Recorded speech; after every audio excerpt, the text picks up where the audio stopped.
Chapter 15.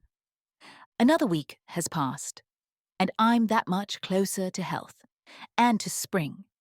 I've now heard all of my neighbours' history in various sessions, as the housekeeper found time amidst her more pressing duties. I'll recount it in her own words, just slightly condensed. She is, overall, a competent storyteller, and I doubt I could enhance her style. In the evening, she recounted, the evening of my visit to the Heights, I knew, as surely as if I saw him, that Mr. Heathcliff was nearby, and I avoided going out, because I still had his letter in my pocket and didn't want to face any more threats or teasing. I had resolved not to deliver it until my master left for somewhere, as I couldn't predict how Catherine would react upon receiving it. As a result, it didn't reach her until 3 days had passed. The 4th day was a Sunday, and I brought it into her room after the family had left for church. A manservant stayed behind to keep the house with me, and we usually locked the doors during service hours. However, that day was so warm and pleasant that I left them wide open. Knowing who would be arriving, I told my companion that the mistress had a craving for some oranges, and he should run to the village to fetch a few to be paid for the next day. Once he left, I went upstairs. Mrs. Linton sat in a loose white dress, a light shawl draped over her shoulders, in the alcove of the open window, as was her habit. Her thick, long hair had been partly cut at the onset of her illness, and now she wore it simply, combed in natural waves over her temples and neck. Her appearance had changed, as I had mentioned, to Heathcliff. Yet, when she was calm, there was an ethereal beauty in that transformation. The sharpness in her eyes had softened into a dreamy, melancholic gaze. They no longer seemed to focus on the world around her, but rather looked beyond, far beyond, almost as if they were peering into another realm. The pallor of her face, once haggard, but now fuller, along with the unique expression born from her mental state, though painfully indicative of its causes, only deepened the poignant allure she held. To me, and I believe to anyone who saw her, she seemed marked by an inevitable decline, despite more tangible signs of recovery. A book lay open on the windowsill before her, its pages occasionally stirred by the faint breeze. I suspect Linton had placed it there, as she never attempted to distract herself with reading or any other activity, and he often spent hours trying to draw her attention to things that once delighted her. She was aware of his intentions, and in her calmer moments she tolerated his attempts with a quiet acceptance, occasionally revealing their futility with a stifled sigh, eventually stopping him with the saddest of smiles and kisses. At other times, she would turn away with irritation, burying her face in her hands, or even pushing him away in anger. During those moments, he knew better than to persist, certain that his efforts would be in vain. The bells of Gimmerton Chapel continued to ring, and the rich, soothing sound of the stream in the valley reached the ears gently. It was a pleasant stand-in for the absent rustle of summer leaves, which would usually drown out that music around the Grange, when the trees were full. At Wuthering Heights, this sound was a constant on quiet days, after a heavy thaw or a period of steady rain. And it was of Wuthering Heights that Catherine was thinking as she listened, if she was indeed thinking or listening at all. Her gaze had that vague, distant quality I had noted before, showing no awareness of the physical world through sight or sound. "There's a letter for you," Mrs. Linton, I said, gently placing it in the hand that rested on her knee. You need to read it right away, as it requires a response. Shall I open it for you? Yes, she replied, without shifting her gaze. I opened it. It was very brief. Now, I continued, read it. She withdrew her hand and let it fall. I gently placed it back in her lap and stood by, waiting for her to look down. But as the silence stretched on, I finally asked, Shall I read it for you, ma'am? It's from Mr. Heathcliff. She started, a flicker of troubled memory crossing her face. As she struggled to organize her thoughts, she picked up the letter and seemed to read it. When she reached the signature, she sighed. Yet, I realized she hadn't grasped its meaning, for when I asked for her response, she merely pointed to the name and looked at me with a sorrowful, questioning intensity. Well, he wants to see you, I said, understanding her need for an interpreter. He's in the garden by now, eager to know what answer I'll bring. As I spoke, I noticed a large dog lying on the sunlit grass nearby. It perked up its ears as if about to bark, then relaxed, wagging its tail to signal that someone familiar was approaching. Mrs. Linton leaned forward, listening intently. Moments later, footsteps echoed through the hall. The open house was too inviting for Heathcliff to resist entering. He likely thought I might avoid fulfilling my promise, so he decided to rely on his own boldness. Catherine watched the entrance to her room with intense anticipation. He didn't find the right room immediately. She gestured for me to let him in, but he discovered it before I could reach the door. In a few strides, he was at her side, holding her tightly in his arms.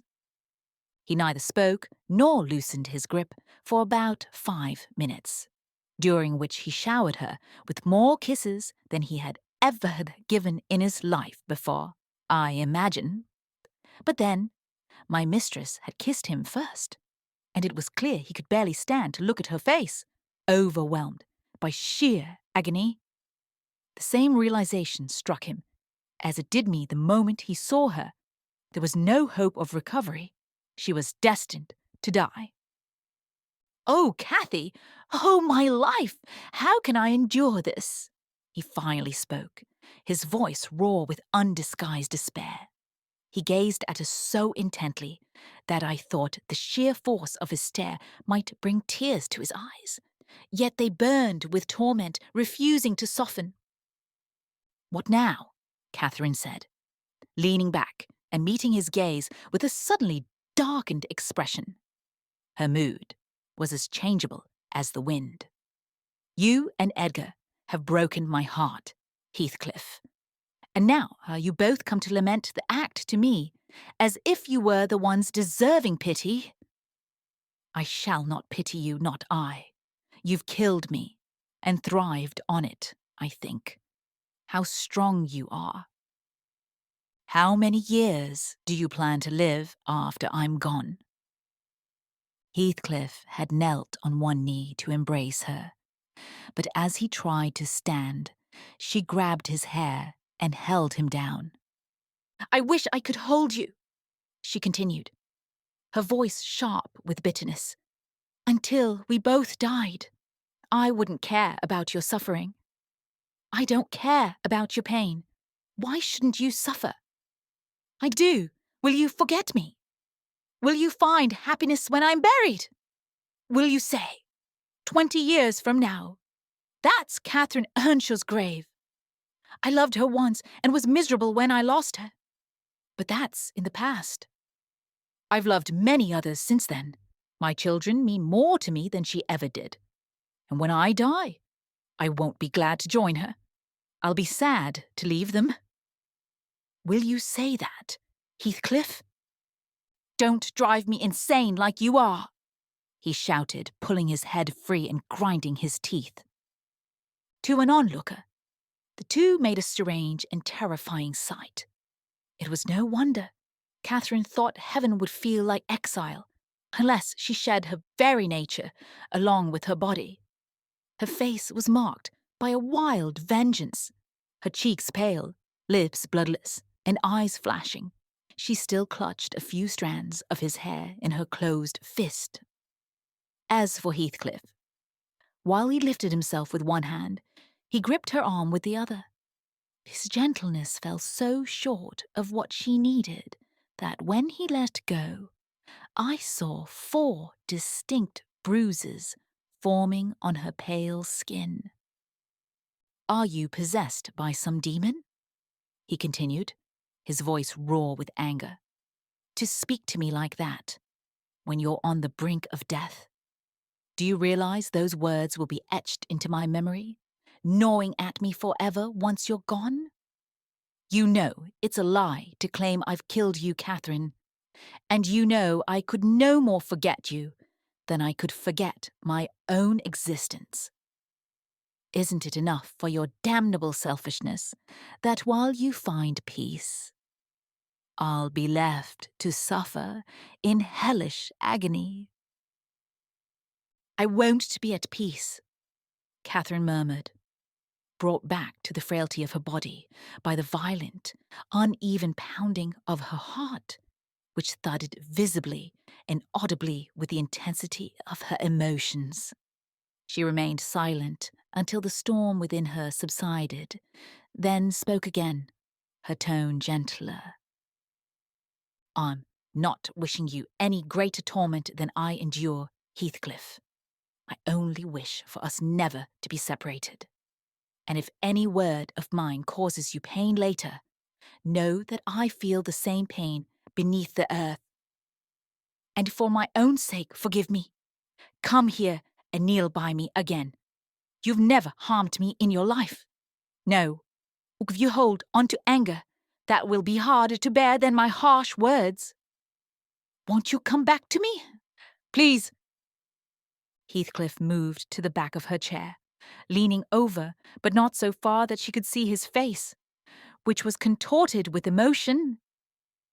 She leaned around to catch his eye, but he refused to allow it. Turning sharply, he walked to the fireplace and stood there, silent, his back to us. Mrs. Linton watched him with a wary gaze. Every gesture of his stirred a new feeling within her. After a pause, she turned to me, her voice filled with indignant disappointment. "Oh, Nellie, you see, he wouldn't soften for even a moment to keep me from the grave. That's how I'm loved. But no matter, that's not my Heathcliff. I'll still love my own version of him. He's part of my soul. And," she added thoughtfully, "what bothers me most is this broken shell I'm trapped in. I'm tired of being confined here. I long to escape into that magnificent world and stay there forever, not glimpsing it dimly through tears, not yearning for it through the walls of a hurting heart, but truly being with it, in it. Nellie, you think you're better off than I am, with your full health and vigor. You pity me, but soon that will change. I'll be the one pitying you. I'll be far beyond and above you all. I wonder why he won't be near me," she continued, speaking more to herself. "I thought he wanted it. Heathcliff, my dear, you shouldn't be so withdrawn now. Please, come to me, Heathcliff." In her urgency, she stood up, leaning on the arm of the chair. At her heartfelt plea, he turned towards her, looking utterly desperate. His eyes, wide and glistening, suddenly blazed with intensity. His chest rose and fell with violent emotion. For a moment, they were apart, and then they came together so swiftly I could barely see it happen. But Catherine leapt towards him, and he caught her, locking her in an embrace that seemed as if it might never release her alive. To my eyes, she appeared completely insensible. He collapsed into the nearest seat, and as I rushed over to see if she'd fainted, he snarled at me, foaming like a rabid animal, clutching her with a fierce possessiveness. I felt as though I was not in the presence of a fellow human. He seemed beyond understanding, even as I spoke to him. So I stepped back and remained silent, utterly bewildered. A slight movement from Catherine eased my worry somewhat. She raised her hand to encircle his neck, pressing her cheek against his as he held her. In response, he showered her with frenzied kisses, exclaiming wildly, "Now you show me how cruel you've been. Cruel and deceitful. Why did you scorn me? Why did you betray your own heart, Cathy? I have no words of comfort for you. You deserve this. You've destroyed yourself. Yes, go ahead. Kiss me, cry. Wring out every kiss and tear. They'll curse you. They'll condemn you. You loved me, so what right did you have to leave me? What right? Tell me, for the fleeting affection you felt for Linton. Because no misery, no degradation, no death, nothing from Lord or Satan could have torn us apart. Yet you chose to do it yourself. I didn't break your heart. You did. And in doing so, you shattered mine. It's worse for me because I'm strong. Do I want to live? What kind of life will it be when you... Oh, God. Would you want to live with your soul buried in the ground? Leave me alone. Leave me alone. Catherine sobbed. If I've done wrong, I'm dying for it. Isn't that enough? You left me too, but I won't blame you. I forgive you. Forgive me. It's hard to forgive, and to look into those eyes and feel those wasted hands, he replied. Kiss me again, and don't let me see your eyes. I forgive you for what you've done to me. I love my murderer, but yours, how can I? They fell silent, their faces pressed together, mingling tears. I assume both were crying. It seemed Heathcliff could shed tears on such a momentous occasion. I grew increasingly uneasy as the afternoon slipped away. The man I had sent out returned from his task, and I could see, in the glow of the setting sun over the valley, a crowd gathering outside Gimmerton Chapel. The service is over, I announced. My master will arrive in half an hour. Heathcliff muttered a curse and held Catherine tighter. She remained still. Soon, I noticed a group of servants heading up the road towards the kitchen wing. Mr. Linton wasn't far behind. He opened the gate himself and strolled leisurely up, likely savouring the gentle, summer-like afternoon. "He's here now?" I exclaimed. "For heaven's sake, hurry down! You won't encounter anyone on the front stairs. Please be quick and stay among the trees until he's inside." "I have to leave, Cathy," Heathcliff said, trying to free himself from her embrace. "But if I survive, I'll come back to see you before you fall asleep. I won't stray more than a few steps from your window." "You can't go," she insisted, gripping him with all her strength. "I won't let you. I swear." "Just for an hour," he implored with urgency. "Not even for a minute," she retorted. "I have to. Linton will be here any moment," he insisted, his voice tinged with alarm. He attempted to stand and pry her fingers away, but she held on tightly, her face set with a wild determination. "No!" she cried out. "Oh, please, don't leave. This is the last time. Edgar won't harm us. Heathcliff, I'll die. I'll die! Damn that fool. There he is, Heathcliff exclaimed, sinking back into his seat. Quiet, my love. Quiet, Catherine, quiet. I'll stay. Even if I shot me, I'd die with a blessing on my lips. And there they were, locked together again. I heard my master climbing the stairs, and cold sweat trickled down my forehead. I was terrified. Are you really going to listen to her delirium? I exclaimed desperately. She doesn't know what she's saying. Will you destroy her just because she can't save herself? Get up. You could be free right now. This is the most wicked thing you've ever done. We're all doomed, master, mistress, and servant alike. I wrung my hands and cried out, and Mr. Linton quickened his pace at the commotion. Amidst my turmoil, I was genuinely relieved to see Catherine's arms fall limp and her head droop. She's fainted. Or maybe she's dead, I thought. And perhaps that's for the best. Better she be gone than remain a burden and a source of misery to everyone around her. Edgar rushed to his unexpected guest, pale with shock and fury. Whatever he intended to do, it was halted immediately when the other placed the seemingly lifeless form into his arms. "Look there!" he exclaimed. "Unless you're heartless, help her first. Then you can speak to me." He walked into the parlour and sat down. Mr. Linton called for me, and with considerable effort and various methods, we managed to bring her back to consciousness. Yet she was utterly disoriented.